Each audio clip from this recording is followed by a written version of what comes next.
ব্যবসায়ী, সামাজিক নানা ক্ষেত্রে উজ্জ্বল নক্ষত্র শুরু ব্যক্তিবর্গ, আমার সম্মুখে উপস্থিত অত্র এলাকার আমার শ্রদ্ধাভাজন ব্যক্তিবর্গ, আমি স্পোর্টিং ক্লাবের একজন মানুষ।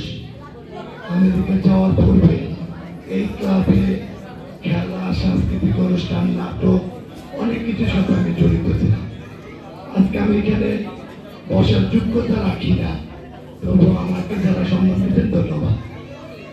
আমি একটি কথা বলতে চাই, সেটি হচ্ছে বিদেশ থেকে যখন দেখি বাংলাদেশ যুব সমাজ মাদকের ছোঁয়া নষ্ট হয়ে যাচ্ছে, তখন খুব কষ্ট লাগে।